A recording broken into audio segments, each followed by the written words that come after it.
আপনাকে, আপনার মুর্শিদ আপনার জন্য সুপারিশ করবে।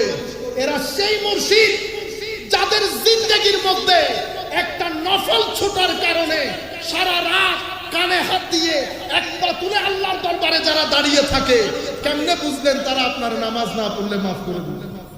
কে বলেছে আপনাদেরকে এই কথা? যারা বছরের পর বছর, মাসের পর মাস সোনার বিছানা ত্যাগ করে একাকিত্বে আল্লাহর শরণে গুম হয়ে যাওয়ার জন্য পাহাড়কে বেছে নেয়, তারা কেমনে আমার মতো বেগাইরত নামাজ পড়ি না তাদেরকে বরদাস্ত করবে? কখনো না। আপনারা ভুল তরিকত বুঝেছেন। কোন দরবার, হুজুর গৌসে মাইজভান্ডারি তো অনেক দূরের কথা, কোন দরবার, কোন হক্কানি আলেম এটা কখনো বরদাস্ত করবে? আপনি ভুল বুঝেছেন।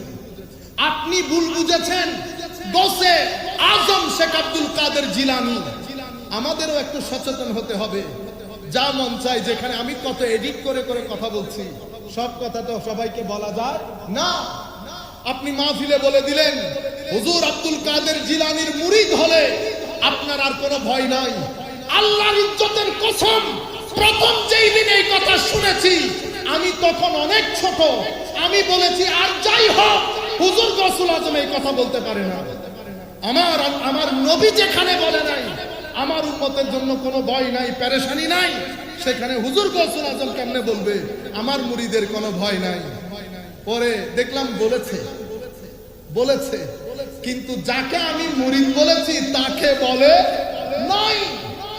মুরিদি আমার মুরিদ, লা তাখাফ, ভয় নাই।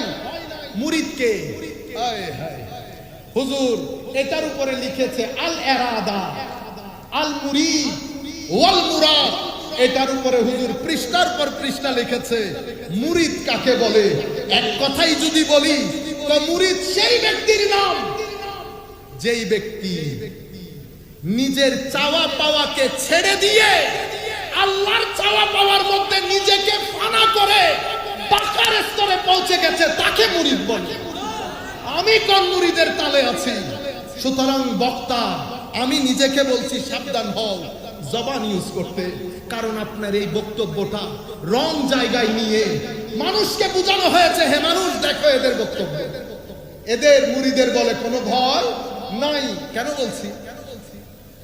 আমাকে এই কথা ইন্ডিয়ান এক ছেলে দেওবন্দের অনেকক্ষণ কথা হয়েছে, শেষ উনি আমাকে বলছেন, দেওবন্দের অনেক বড় আলেম, আমরা তো ছোটখাটো লোক, আমাকে বলতেছে হুজুর তাইলে একটা কথা বলেন, মুরিদি লা তাখাফ আল্লাহ, এটার ব্যাপারে আপনার অভিমত।